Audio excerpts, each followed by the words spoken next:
I have to thank the group for the invitation, and I also have to thank Rosie's MS Foundation, who I think set up this whole thing. It was pretty much started by Aaron and Mark Rosenblum, who are sitting in the back there, along with their wife and mother, respectively. They asked me to come and give a little update on the kind of research we're doing. So MS is an autoimmune disease. So this is one of many diseases that go under this classification of autoimmune disease. Other examples would be type 1 diabetes or juvenile diabetes, rheumatoid arthritis. I could go on. There are hundreds of different autoimmune diseases that target different cellular and organ systems in our body. Just about every organ system has an autoimmune disease that can attack it. In the case of MS, it's directed against the central nervous system. And in particular, the immune system targets a protein complex called myelin. It's a protein system that facilitates electrical conduction from our nervous system to other parts of our body. And in MS, the immune system attacks that myelin sheath and causes the clinical signs of disease, which are mainly paralysis. So just a little bit of background on MS. It's a disease of relatively young adults, usually onsetting between 15 and 55 years of age, although there is a recognized pediatric MS that has been described in the last couple of years. Like most autoimmune diseases, the prevalence in females is 1.5 to 2 times what it is in males, so it's a female prevalent disease. In the United States, it's estimated about 350,000 patients, about 4 million patients worldwide. In the clinical course of the disease, the paralysis can be relapsing, remitting, or progressive, and I'll explain that. The disease is very important genetic background predisposes one to developing MS. And we know this because in identical twin pairs, about 35% of these twins both end up getting MS. But in the general population, it's only 1 in 1,000. So genetics plays a very important role. But since this is not 100%, it's not a strictly genetic disease. It's a genetic predisposition that has a what we call an environmental component that triggers the disease in this genetically susceptible population. And the environmental component we think is important is a virus infection. We don't know what the virus is or whether there are multiple viruses, but that's the current thinking. So in the central nervous system, this would be a nerve fiber that's, say, running down my spinal cord. So we cut it this way, across, and this is the nerve that sends electrical impulses. This is myelin. Myelin's made by a cell called an oligodendrocyte, but here it is. This is a cell that actually sends out membranes that wrap themselves around this nerve fiber. And if you want to think of it, it's analogous to the rubber insulation on an electrical cord. And in the disease, so normally this electrical signal in a healthy nerve where the myelin's intact, the electrical signal comes down here at a very fast pace. And if I say move my pointer finger in my left hand, it does it. In MS, the immune system actually attacks this myelin, destroys this insulation, and some of this electrical current leaks out. So it's not as efficiently sent down the nervous system, and hence the major symptoms of MS, which are paralysis. But MS can also involve cognitive problems also, and it depends on the individual patient. Now, most people with MS, about 90% of them, the disease starts out as what we call a relapsing remitting disease. So an individual might have an attack of weakness in one of their limbs. Problem seeing is generally one of the first. It's called optic neuritis, one of the first symptoms. And this can be an attack which can totally resolve itself, and the individual reverts back to normal function, which is this baseline. And as I said, in most patients, the initiation of the disease is many of these attacks, recoveries. So we call this relapses and remission. So this is relapsing remitting MS.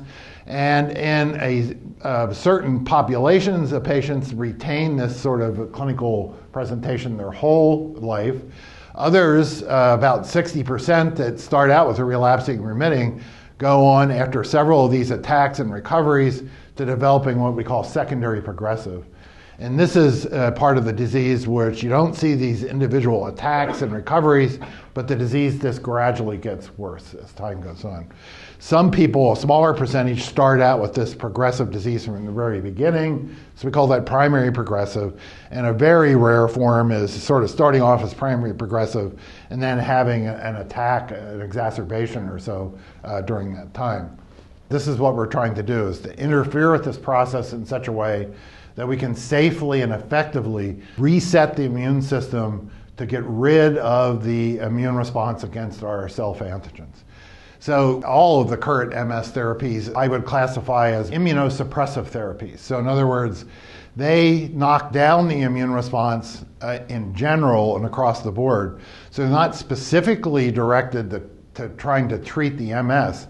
They are immunosuppressive agents that knock down not only MS disease, but our ability to deal with infection.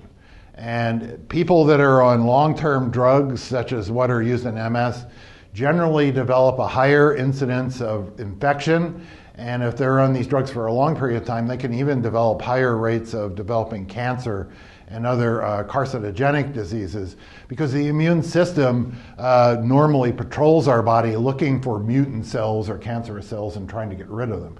So if you're on immunosuppressive drugs over many, many years, your ability to deal with infections and to deal with the potential arising of cancerous cells is very compromised. So this is just an illustration of what our immune system is. So I only have 4 cells drawn here. Here's a cell in our immune system that would protect us against an influenza virus infection. There's another specific cell that might be against the salmonella bacteria or a hepatitis virus or a lung cancer protein. Now, there are like 10 million of these different cells that can respond to different proteins. Most of us don't have anti-myelin responses that would lead to the MS disease. So either because these cells are deleted during our development of our immune system, or we also have some other cells in our system called regulatory cells that would hold these in check. Now in an MS patient, unlike a healthy individual, they also have activated immune cells that can recognize their own myelin antigens in the central nervous system. Hence, they have the disease process. So how we attempt to treat this disease is, as I said, most of the current therapies are immunosuppressive. So here we have an MS patient, the immune system, they have all the normal immune cells that are directed against protecting us from infections and cancer, but they also have, for some reason or another, because of their genetic predisposition and because of their infectious history, have developed immune cells that attack their myelin, leading to their MS. So an immunosuppressive therapy, using that list of drugs I showed you on the slide two times ago, is going to hit this MS cell in one way or another, but it's also going to hit everything else. So if we hit all this stuff, we're going to become more susceptible to infections and to cancer. What we're trying to develop is what immunologists call a tolerance therapy. So here again, we have the same system. We have an MS patient that has normal T cells that are protecting them against infection, but also has this autoreactive or autoimmune cell that's attacking their myelin. So what immune tolerance, to distinguish it from immunosuppression, what we're doing is only knocking out that T cell, and we leave the rest of the immune system intact. So this is really the induction of a specific immune tolerance is really what we call the gold standard or the holy grail for the treatment not only of autoimmune diseases, but also of severe allergic diseases like food allergies to peanut antigens and egg antigens and so forth, which could be life-threatening. And also in indications where we want to transplant an organ or tissues to replace a damaged or organ or tissue system in an individual to restore function. So in all of these instances right now, the major therapies are immunosuppressive, non-antigen specific. So what we're saying is, and what we've shown in the lab, that our tolerance therapy can act in an antigen-specific fashion to inhibit not only autoimmune diseases, but also allergy and tissue transplantation. So the question we've been asking for many years in the lab is, can we use immune tolerance to treat autoimmune disease, allergic responses, or graft rejection in the absence of having to use immune subset depleting immunosuppressive drugs or antibodies? And I like to characterize this as immunosuppressive therapy is like treating or doing an operation with a sledgehammer, whereas using immune tolerance to only target the pathologic autoimmune T cells is like using a scalpel to do the operation. So that's, hopefully that gives you an idea of the difference in what we're trying to do versus what is currently being done. Now, luckily, this paper was published by our group back in 2013 in a very prestigious journal called Science Translational Medicine. And in this paper, we described a phase 1 clinical trial in MS patients employing an antigen-specific tolerance strategy. And the idea here was actually taking myelin antigens that we can synthesize in the laboratory that we know that the immune system in MS patients reacts against, and administering those antigens to people. In this case, we used a carrier system where we used blood cells that we took from the veins of these individuals, attached the myelin antigens, and then reinfused those autologous blood leukocytes that were expressing these antigens back into the patient. And the nice thing about this trial was that this therapy was safe, that we could administer antigens, myelin antigens, to MS patients safely without triggering any attacks. And the most important thing that came out of this trial was what we showed was that MS patients that had responses to myelin antigens prior to the therapy, if we gave our therapy and then 3 months later got blood again from these patients and looked, we found that the immune response to the myelin antigens that they had prior to therapy was significantly inhibited, whereas we didn't affect their ability to make an immune response against tetanus antigen. All of us have gotten immunized with tetanus toxoid at various times in our life. So what this really shows is that we were able to achieve antigen-specific tolerance in a human being. We administered myelin antigens in such a way to induce tolerance, and we showed that those responses diminished as a result of therapy, but the pre-existing tetanus response that all of us have was not affected by this. That's the definition of immune tolerance, the specific therapy. We, my collaborators in Germany where the trial was carried out, particularly Dr. Roland Martin, who was my close collaborator in all this, we attempted then to determine whether large biopharmas would be interested in progressing this therapy to use in a widespread phase 2 clinical trial, in which we could have a lot more money and a lot more patients and effectively ask, did the ability to induce tolerance actually lead to a diminution of the clinical progression of the disease in these patients? And we found that no large biopharmas are interested in this. This is a therapy that requires purifying blood leukocytes from a patient, manipulating them in blood bags to attach antigens, and then to re-administer those. So, this is, at the time, was very discouraging because we thought we had a way to show that we could induce tolerance. It is, arguably or admittedly, a very complex and costly therapy that would have to be carried out. But we started to actually then ask in the lab, is there something other than the patient's blood cells that we could attach the myelin antigens onto and induce tolerance? And through a collaboration that I established at Northwestern, first of all, let me show you how we study the disease in mice. So in humans, I've described what the disease is. We can actually reproduce this disease in mice. varying inbred strains of mice, and these guys, for your interest, cost anywhere from $30 to $50 a piece, and a cage of 5 costs $1 a day to keep at our animal facility. So I just tell you that to let you know how expensive it is to do these kinds of experiments.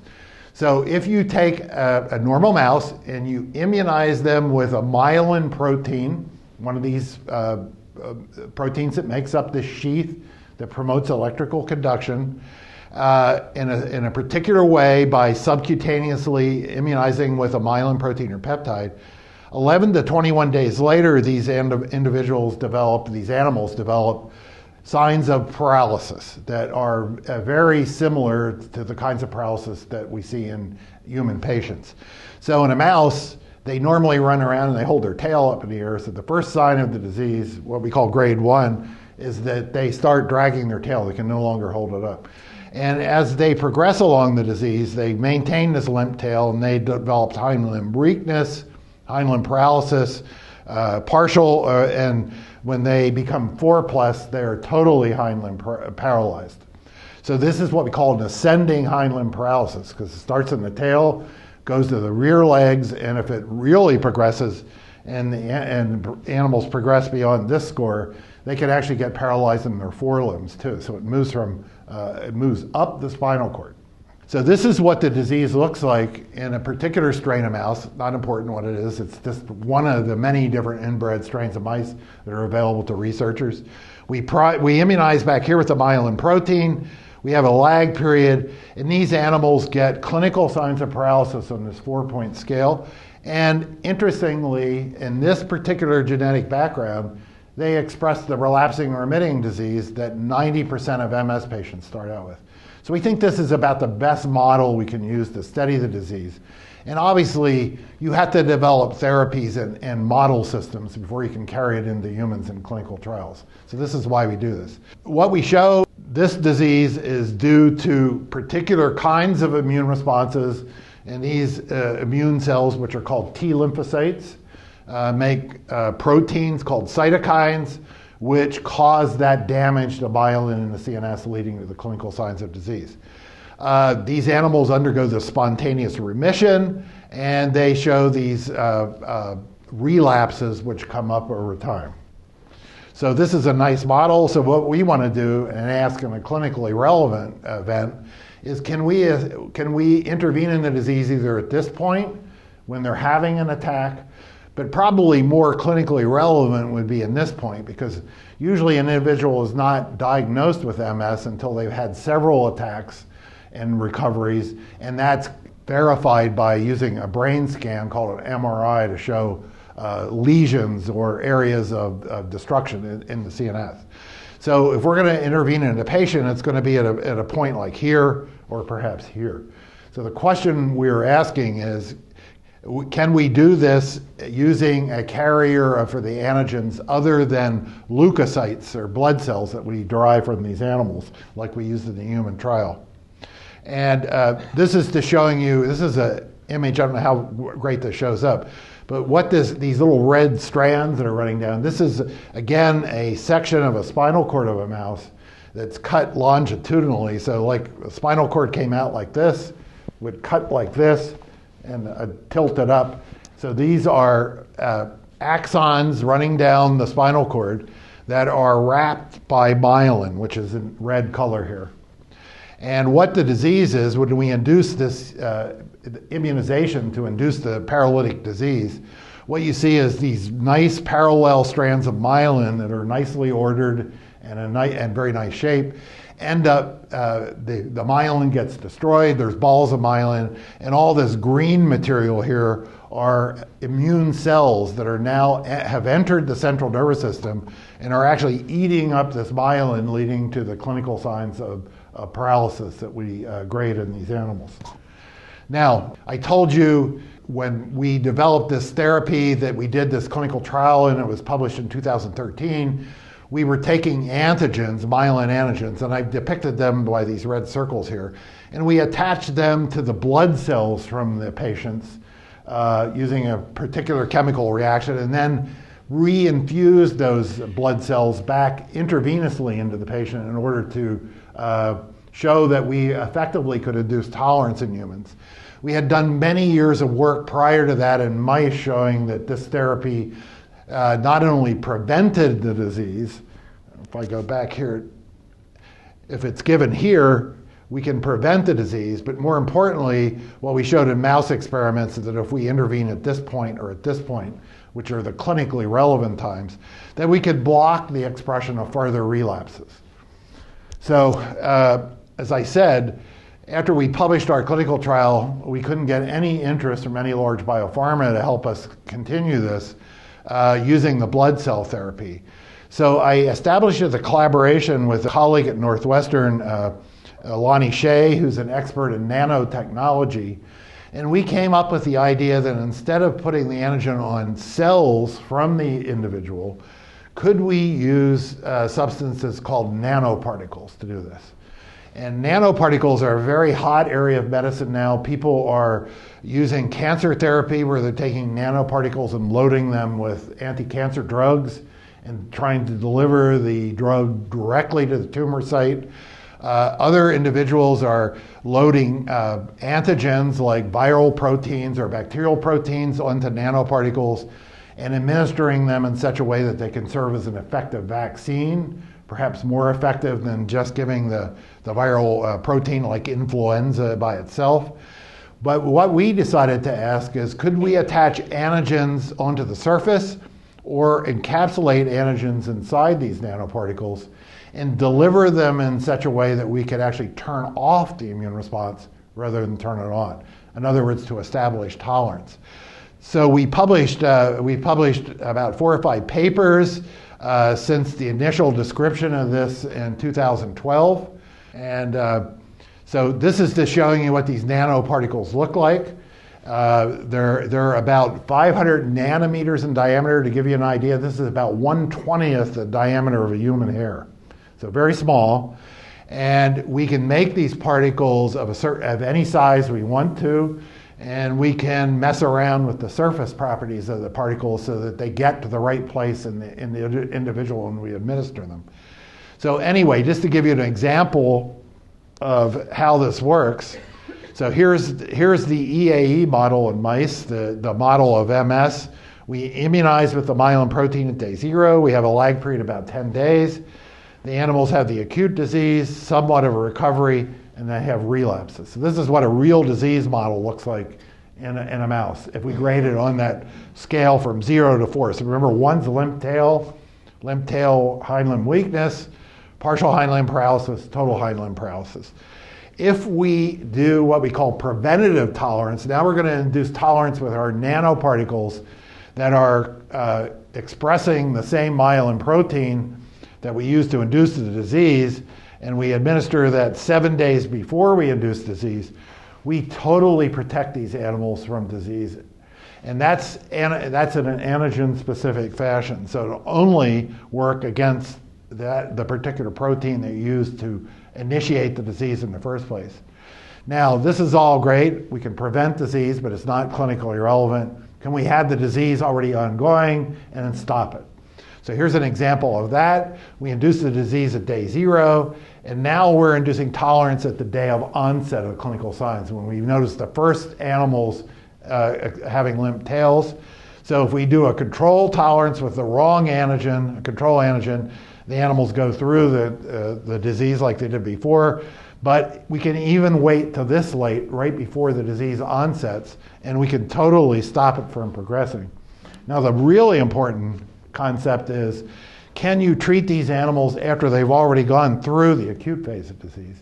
And here's an example where we're inducing tolerance during the remission following the acute phase of disease. And what you see in red compared to green, if we use the correct myelin antigen, we can stop the relapses from occurring. So this is what we want to take into a clinical trial, and this is what we're working to do. This is just showing you in a very complex drawing that scientists love to do. We love to do these things and make everybody look at it and say, ooh, looks pretty cool. What does it all mean? And so essentially what we're doing is we're taking these nanoparticles And we're loading them with the antigen of interest. So if we want to treat MS, we're going to load them with myelin proteins because that disease is directed against the central nervous system. If we wanted to treat type 1 diabetes or juvenile diabetes, where the pancreatic beta cells that make insulin are the target of an autoimmune response, we can simply switch this and load insulin into these particles. And we've shown in animal models of type 1 diabetes that we can actually prevent, but more importantly, treat the progression of type 1 diabetes. We've actually done this more recently in a model of celiac disease. You probably all know what celiac disease is because everybody's running around looking for gluten-free food at restaurants and so forth. There's an animal model of celiac disease, and we actually made nanoparticles that we encapsulated gluten inside, and they were able to shut down the disease, the celiac disease model, in a mouse model of celiac disease. And I'm going to tell you in a moment that this is the celiac disease indication. We have a lot of interest from a particular Japanese pharmaceutical company now, and we're almost, as I understand from, we formed a company, and I'll describe that in a moment. We're almost ready to sign a deal with them to actually do a clinical trial on celiac disease. So anyway, we inject these nanoparticles, and oh, by the way, I should point out, these nanoparticles are made of a substance, it's called PLG, polylactide coglycolide, and the nice thing about these nanoparticles is that they're biodegradable. So if we make these in the laboratory and inject them intravenously into a mouse, after about 24 hours, these particles get uptaken by particular cells in our body that are responsible for turning off the immune system, and you can't find them anymore. And the other beautiful thing about the model is the PLG, which we're making these particles from, is FDA-approved substance. It's actually what they use to make biodegradable sutures. So if you've ever had a surgery, like on your gallbladder or something, they open you up, take your gallbladder out. They're not going to use the normal kinds of suture material internally because they'd have to open you back up to get it out again. So they use this stuff. You can actually make this stuff not only in these nanospheres, you can actually make it in strings, and you can actually make sutures out of it. So you sew up your gallbladder veins or whatever that they use when they take it out, and in a couple of weeks, those sutures dissolve and they're gone. Okay, so having an FDA-approved substance is going to make it a lot easier for the clinical translation of this. So anyway, these particles go and they get uptaken by certain cells of our immune system, and they, in a bottom line, they induce cells called regulatory T cells, which then can come back and turn off the autoreactive T cells. And one infusion of this tolerogenic antigen-loaded nanoparticle can have long-term protection in mice out to a year. So this could be a way to actually cure autoimmune diseases rather than treat the symptomology. And as I said, this approach works not only in models of MS, but type 1 diabetes, celiac disease, and we think lots of other diseases.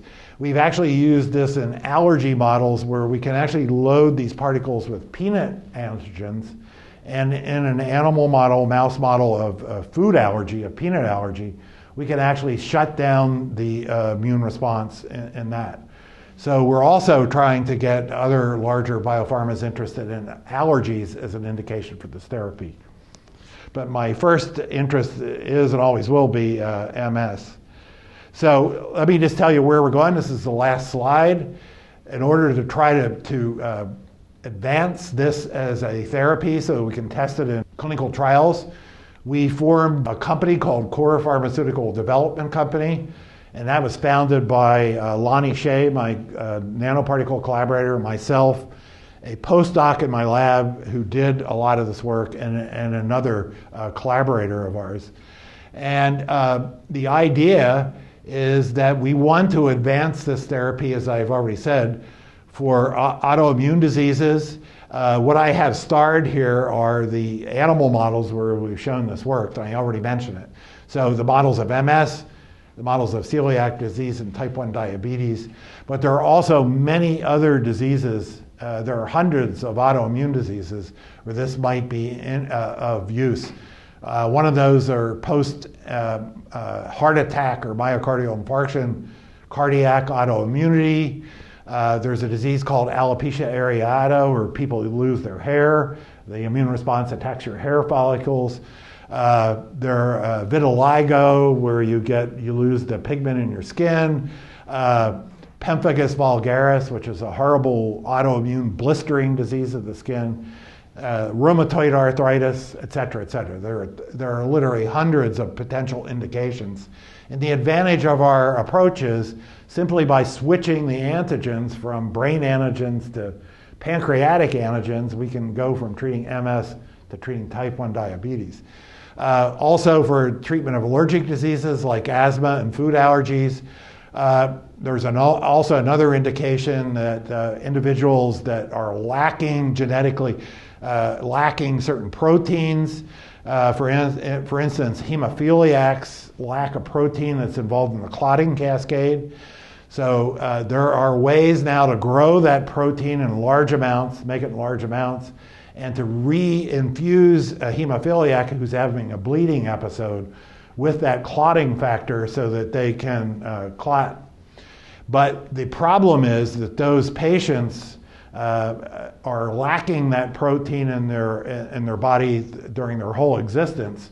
And therefore, the body, when what's called factor 8 or factor 9 of the clotting proteins are introduced to try to stop a bleed, the body sees that as foreign protein because it's never seen it before. And many of the problems of this gene or protein replacement therapy is that individuals that are treated with these proteins make immune responses to them. This is a perfect indication for us because we absolutely know what the antigen is before they get it. So we can potentially administer the protein that they're going to be treated with in a tolerogenic fashion prior to using it to try to promote clotting or whatever. And also in transplantation. Now, in the meantime, in the MS space, we were approached by Dr. Dusan Stafalski, who runs the MS clinic at Rush University in Chicago, about a year ago now, who has lots of grateful patient money and offered to actually pay for a phase 1 clinical trial in MS patients. I've since gotten Dr. Bruce Cohen, who runs the MS clinic at Northwestern, on board. And we recently got a grant at the beginning of the year from the Falk Trust. The Falks were the people that started Baxter Pharmaceutical. And they have a granting situation. We got some money from them. So the money is going to be used to make what we call GMP grade or nanoparticles that are loaded with myelin proteins. And once we get those particles and ensure that they're run them through the tox studies that FDA will make us do, we plan to start a phase 1 clinical trial in MS patients here in the city, probably within, I would say, the next year to be realistic about it.